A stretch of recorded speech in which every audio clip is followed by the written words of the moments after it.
സമാപ്തി എന്ന വാക്ക് നമ്മുടെ കർത്താവിൻ്റെ വാക്കാണ്. സമാപ്തി എന്ന വാക്ക്.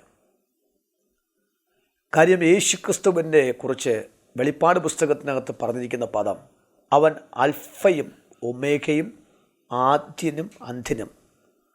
അപ്പോൾ ആരംഭത്തിൻ്റെ അവസാനത്തിൻ്റെയും ഉടമസ്ഥൻ കർത്താവാണ്. യൂദയുടെ ലേഖനം 24-25 വാക്യത്തിനകത്ത് നമ്മൾ വായിക്കുമ്പോൾ മുന്നമേ ഇപ്പോൾ വരാനുള്ളത് 3 കാലത്തെയും കുറിച്ച് യൂദ പറയുന്നുണ്ട്. അപ്പോൾ സർവകാലത്തിന് മുമ്പും ഇപ്പോഴും സദാകാലത്തേക്കും എന്ന 3 പദമാണ്. അപ്പോൾ 3 കാലം, വർത്തമാനം, ഭൂതകാലം, വർത്തമാനകാലം, ഭാവികാലം. അപ്പോൾ ഭൂതകാലത്തെയും വർത്തമാനകാലത്തെയും ഭാവി കാലത്തെക്കുറിച്ച് വ്യക്തമായിട്ടുള്ളൊരു അറിവും ഉള്ളത് സ്വർഗസ്ഥനായ കർത്താവിന് മാത്രമാണ്. അപ്പോൾ നമ്മൾ എങ്ങോട്ട് തിരിഞ്ഞാലും അതിൻ്റെ എല്ലാം എന്ന് പറഞ്ഞ കർത്താവാണ്.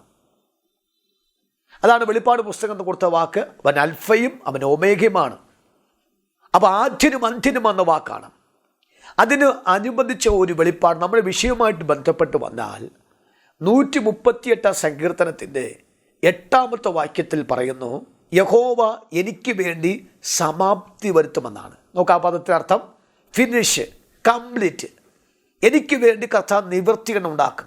എനിക്ക് വേണ്ടി സകല കാര്യത്തെയും പൂർത്തീകരിച്ച് തരാമെന്നൊരു വാക്ക്. ഇത് ദൈവമക്കളോട് കർത്താവ് പറയുന്ന ഒരു വിലപ്പെട്ട വെളിപ്പാടാണ്. അത് ദൈവത്തെ മാത്രം ശരണമാക്കി ജീവിക്കുന്നവർക്ക് വേണ്ടി മാത്രമാണ്. ദാവീദ് ഒരിക്കൽ പറഞ്ഞു, നീ ഒഴികെ എനിക്കൊരു നന്മയുമില്ല. കർത്താവിനെ മാത്രം ആശ്രയിച്ചിരിക്കുന്ന, നീ ഒഴികെ സകലത്തിന് ഉറവ് അങ്ങെന്നാണ്. സകലത്തിൽ നിന്നും എല്ലാം അങ്ങയിൽ നിന്നാണ്. അപ്പം അങ്ങയിൽ നിന്നാണ് എനിക്കുള്ളത്, അങ്ങിൽ കൂടിയാണുള്ളത്. അപ്പം അത്രയ്ക്ക് ദൈവത്തിന് മാത്രം ശരണപ്പെട്ടവർക്ക് വേണ്ടി മാത്രം വെച്ചൊരു വാക്കാണ്, ഞാൻ നിനക്ക് വേണ്ടി സമാപ്തി വരുത്താം. എത്ര നല്ലൊരു പദമല്ലേ! ഇത് അപ്പന് പറയാൻ പറ്റുമോ? ഇത് അമ്മയ്ക്ക് പറയാൻ പറ്റുമോ? പഠിപ്പിച്ച അധ്യാപകന് പറയാൻ പറ്റുമോ? ഏതെങ്കിലും സയൻറ്റിസ്റ്റിന് പറയാൻ പറ്റുമോ? ഏതെങ്കിലും സൈക്കാട്രിസ്റ്റിന് പറയാൻ പറ്റുമോ? ഏതെങ്കിലും വ്യക്തിക്ക് ഞാൻ കാര്യം ചെയ്തു തരാം, നിൻ്റെ അവസാനത്തെ വിഷയം വരെ ഞാൻ ചെയ്തു തരാം എന്ന് പറയാൻ കരുത്തുള്ള ആരെങ്കിലും ലോകത്തിലുണ്ടോ? ഇല്ല.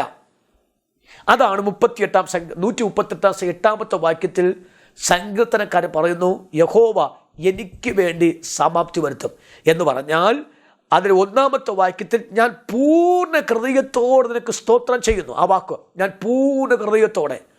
അപ്പോൾ more love, more heart, more mind എന്ന് പറഞ്ഞ ഓൾ ഓഫ് യു, എല്ലാമായി ധാരാളമായിട്ട് അധികമായിട്ട് ദൈവത്തിനെ സ്നേഹിക്കുന്നു, ദൈവത്തെ ആരാധിക്കുന്നു, ദൈവത്തിൻ്റെ മുഴു ഹൃദയം കൊടുത്തു, ദൈവത്തിന് മുഴു മനസ്സും കൊടുത്തു, മുഴു ശരീരം ദൈവത്തിന് കൊടുത്തു, സകലവും ദൈവത്തിന് കൊടുത്തു.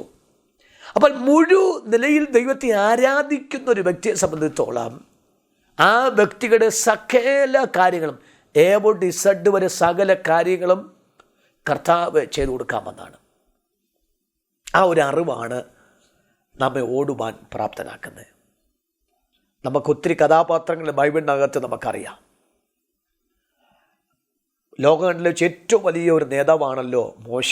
മോശ എന്ന വാക്കിൻ്റെ അർത്ഥം തന്നെ നദിയിൽ നിന്നും വെള്ളത്തിൽ നിന്ന് വലിച്ചെടുക്കപ്പെട്ടവെന്നാണ്. എന്ന് പറഞ്ഞാൽ, ഒന്നുകൂടി പറഞ്ഞു കഴിഞ്ഞാൽ, മരിച്ച് ചത്തു ജീവിക്കാൻ സാധ്യതയില്ല എന്ന് വലിച്ചെടുത്തവനാണ് മോശ. ആ മരണത്തിൽ നിന്ന് വലിച്ചെടുത്ത മോശ ലോകം കണ്ടതിൽ വെച്ച് ഏറ്റവും വലിയ നേതാവാണ്. ആ വലിയ നേതാവിനെ കുറിച്ച് 34 അധ്യായം ആവർത്തനം 34 7 വാക്യത്തിനകത്ത് ഇങ്ങനൊരു വാക്ക് പറയുന്നുണ്ട്. ശ്രദ്ധിക്കണം ഒരു വാക്ക്. മോശ മരിക്കുമ്പോൾ 120 വയസ്സ് പ്രായം. അവൻ്റെ കണ്ണു മങ്ങാതെയും ദേഹബലം ക്ഷയിക്കാതെയും ഇരുന്ന വാക്ക്. 3 വാക്ക്. ഒന്ന്, അവൻ മരിക്കുമ്പോൾ 120 വയസ്സ്, കണ്ണു മങ്ങാതെയും ദേഹബലം ക്ഷയിക്കാതെയും ഇരുന്നുവെന്നാണ്.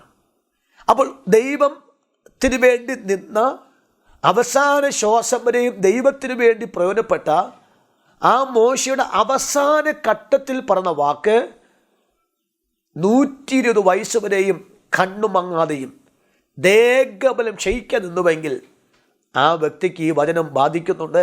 യഹോവ എനിക്ക് വേണ്ടി സമാപ്തി വരുത്തും. ഞാൻ ഒരു ചെറിയൊരു കാലഘട്ടം കൂടി ഒന്ന് ദൈവമക്ക് ബോധ്യപ്പെടുത്താം സ്തോത്രം ചെയ്യുവാൻ. നമുക്കറിയാം ആദാമിൻ്റെ ആയുഷ്കാലം 930 സംവത്സരമാണ്.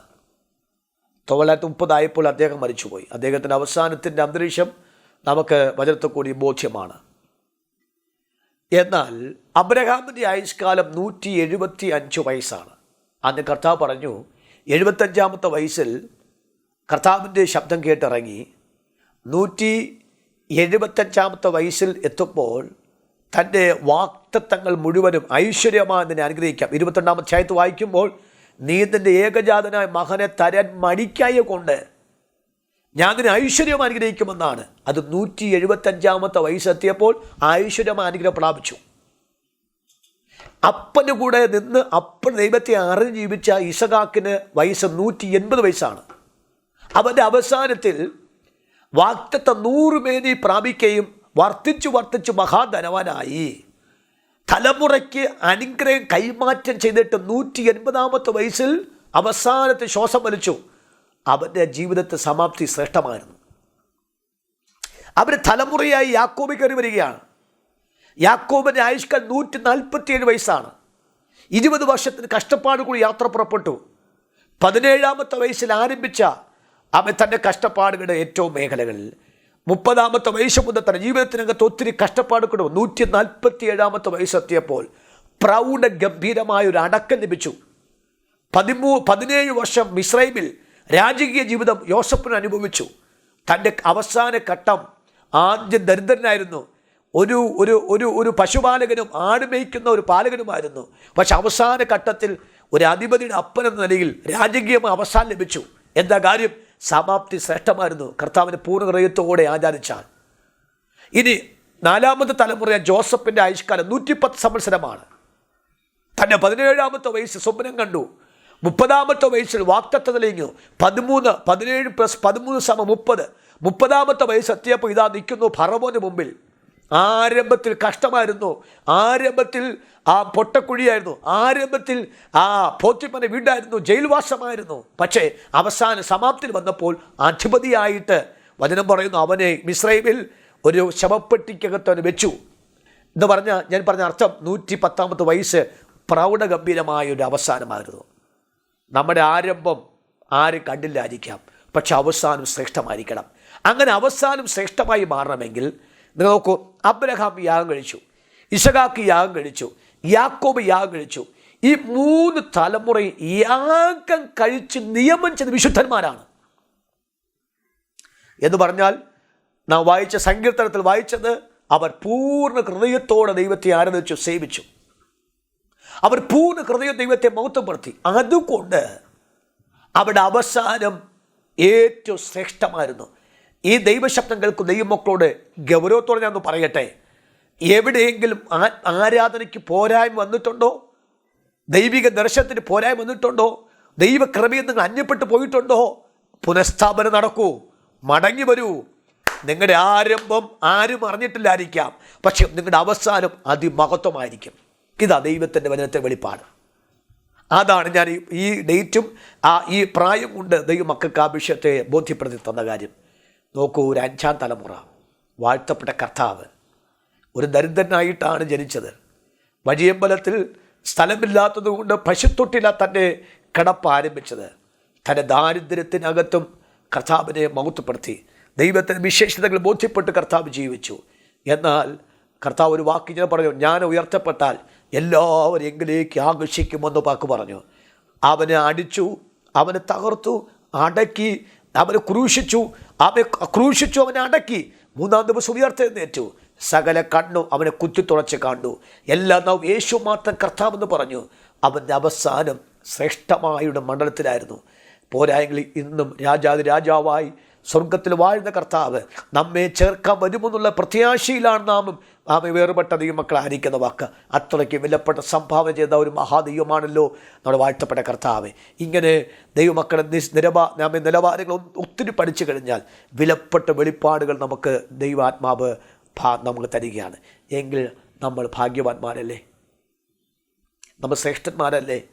ഈ രാവിലെ സമയം ആത്മീകമായിട്ടോ ഭൗതികമായിട്ടോ ശാരീരികമായോ സാമ്പത്തികമായിട്ടോ എവിടെയെങ്കിലും ശുഷ്കിച്ച അവസ്ഥയിൽ കൂടിയാണ് നിങ്ങൾ യാത്ര പുറപ്പെടുന്നതെങ്കിൽ നിങ്ങൾക്ക് പറ്റുന്നൊരു വെളിപ്പാടാണ് ഇന്ന് രാവിലെ.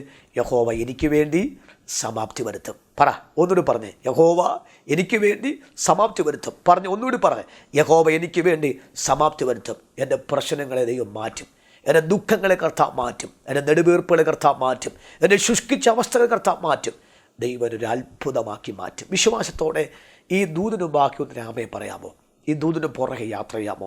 ഈ വെളിപ്പാടുമായി ഏൽപ്പിച്ചെടുക്കാമോ? നമ്മുടെ മുൻപിതാക്കന്മാർ ദൈവം അത്ര അത്ഭുതമായി നടത്തി, ആര് വിശ്വസ്തയോടെ ദൈവത്തെ സേവിച്ചു. അതുകൊണ്ട് അവർ സാധാരണക്കാരല്ല ആയിട്ടല്ല, അസാധാരണമായി മാനിച്ചു. അവരെ മക്കളെ കർത്താവ് മാനിച്ചു. അവരെ കുലങ്ങളെ ദൈവം വർദ്ധിപ്പിച്ച് വലുതാക്കി മാറ്റി. ഇന്ന് രാവിലെ നമ്മുടെ സമാപ്തിയിലേക്ക് നമ്മെ കർത്താവ് കൊണ്ടുവരുമ്പോൾ നമ്മുടെ വിഷയങ്ങൾ ദൈവാത്മാവ് മറുപടി തന്നെ മാനിക്കും. വിശ്വാസത്താലെ ഈ ദിവസം ആരംഭിക്കൂ. വിശ്വാസത്തെ സ്റ്റെപ്പുകൾ വെക്കൂ. വിശ്വാസത്താൽ നമ്മൾ യാത്ര ചെയ്യൂ. കർത്താവിൻ്റെ വിലപ്പെട്ട വെളിപ്പാട് നമുക്ക് പ്രാപിച്ചെടുക്കുവാൻ ഈ ദൂത് നമുക്ക് അനുഗ്രഹമായി മാറട്ടെ എന്ന് പ്രാർത്ഥിക്കുന്നു. കർത്താവേ, ഇന്ന് രാവിലെ ഞാൻ പൂർണ്ണ ഹൃദയത്തോടെ യഹോവയ്ക്ക് സ്തോത്രം ചെയ്യുന്നു. ദേവന്മാരുടെ മുമ്പാകെ ഞാൻ കീർത്തിക്കും. 8-ാമത്തെ വാക്യത്തിൽ വായിച്ചു, കർത്താവ് യഹോവ എനിക്ക് വേണ്ടി സമാപ്തി വരുത്തും. ചില വിഷയങ്ങളുമായി ഞരങ്ങി പ്രാർത്ഥിക്കുന്ന, ദുഃഖങ്ങളും പ്രയാസങ്ങളുമായിരിക്കുന്ന പ്രിയപ്പെട്ടവരെ ഇന്ന് രാവിലെ ദൈവാത്മ തണുപ്പിച്ച് ഉയർത്തണം. വലിയ വിടുതലിലേക്ക് അവർ നയിക്കണമേ. ശാപങ്ങൾ തൊടുവാനോ കാണുവാനോ അനുവദിക്കാതെ വണ്ണം ഉയർത്തണം. ദൈവത്തിൻ്റെ അത്ഭുതം കൊണ്ട് പൊതിയണമേ.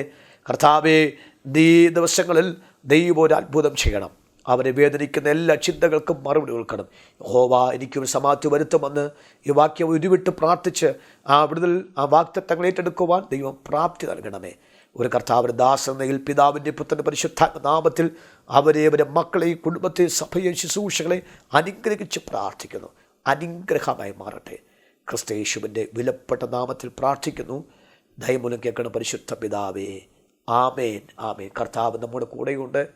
കർത്താവിൻ്റെ സാന്നിധ്യം നമുക്ക് അനുഭവിക്കാൻ പറ്റും. സന്തോഷത്തോടു കൂടെ ഈ ദിവസങ്ങൾ നമുക്ക് മുമ്പോട്ട് പോകാം. കർത്താവ് നമ്മുടെ കൂടെയുണ്ട്. God bless you all. God bless you all. Thank you. God bless you all.